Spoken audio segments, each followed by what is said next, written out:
ایسا کر دیا گیا۔ محترم سرفراز ڈگر صاحب کی کتنی اہلیت ہے، کتنی صلاحیت ہے، یہ لاہور ہائی کورٹ میں 15ویں نمبر پر تھے سینیارٹی میں، لیکن ان کو یہاں سے اٹھایا گیا، اسلام آباد بٹھایا گیا اور وہاں پہ جا کے ان کو چیف جسٹس بنا دیا گیا، اور ان کے ساتھی جج ان کی چیف ججی کو ماننے کے لیے تیار نہیں۔ ان کی طرف سے درخواست دی گئی، لیکن جو لوگ ان کو وہاں پہ لے جانے والے ہیں انہوں نے سارا کچھ مینج کر دیا ہے۔ اور ان کی اہلیت صلاحیت کی بات کی جائے تو ایک موقع پر ان کی طرف سے پاک فوج کی تعریف کرتے ہوئے کہا گیا تو ہم اپنی فوج کے ساتھ لوہا پگھلائی ہوئی دیوار بن کر کھڑے ہیں۔ کل جب یہ کیس سن رہے تھے تو ان کی اہلیت ملاحظہ کیجئے کہ 2-3 مرتبہ ان کی طرف سے سپریم جوڈیشل کونسل کی بجائے جوڈیشل کمیشن آف پاکستان کہا گیا۔ وہ ایک الگ سے فورم ہے جو ججوں کی تعیناتی کرتا ہے، لیکن ان کے ذہن میں کئی چیزیں واضح نہیں ہوئی۔ اس سے اندازہ کریں کہ ان کی کتنی اہلیت اور کتنی ان کی صلاحیت ہے۔ بہرحال ان کا جوکر اٹھ گیا، ان کے پاؤں کے نیچے بٹیرا آ گیا تو اس کو چھوڑنے کے لیے تیار نہیں ہے۔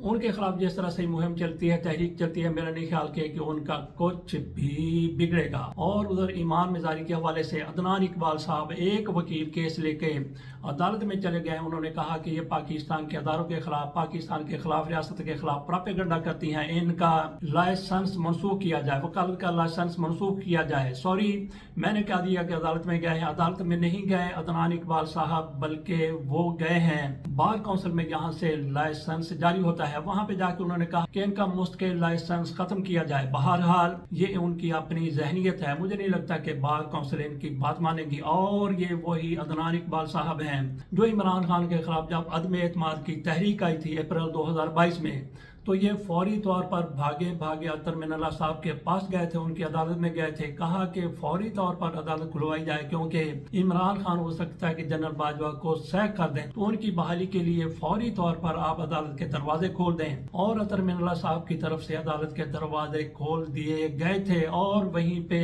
کچھ لوگوں کے نام بھی ECL میں ڈال دیے گئے تھے۔ اطہر من اللہ صاحب اس سے انکار کرتے ہیں۔ بہرحال بات ہم یہ کر رہے تھے کہ یہ عدنان اقبال وہی ہیں جو وہ مقدمہ لے کے گئے تھے اور آج یہ مظاہری صاحبہ کا لائسنس کینسل کروانے کے لیے بار میں جا چکے ہیں۔ اسلام آباد ہائی کورٹ ہی کی بات کرتے ہیں، جناب حفیظ الرحمان صاحب کی نوکری ختم کر دی گئی ہے، ان کو برطرف کر دیا گیا ہے۔ کس نے برطرف کیا ہے؟ یہ بابر ستار صاحب ہیں، جج ہیں اسلام آباد ہائی کورٹ کی، ان کی طرف سے کہا گیا ہے کہ ان کی تعیناتی ضوابط کے خلاف ہوئی تھی، لہٰذا ان کو برطرف کیا جاتا ہے، ان کو ہٹایا جاتا ہے۔ ان کے سامنے یہ کیس لگا تھا تو انہوں نے 99 صفحات پر یہ فیصلہ دیا ہے۔ جناب حفیظ الرحمان صاحب، ان کو شہباز گل بڑے پیار سے، بڑے دھیمے انداز سے حفیظ کہتے ہیں اور ان کو آج برطرف کر دیا گیا ہے، تو کیا ان کی برطرفی برقرار رہے گی؟ مجھے نہیں لگتا کہ ایسا ہوگا، کیونکہ سرفراز ڈگر صاحب جیسے جج اگر وہاں پہ بیٹھے ہیں تو ان کی برطرفی کو ایک لمحے میں دوسری طرف پھینک دیں گے۔ لیکن یہ پہلی شرط ہے کہ اوپر سے اگر قبولیت ہے تو پھر ان کی بحالی ہو جائے گی،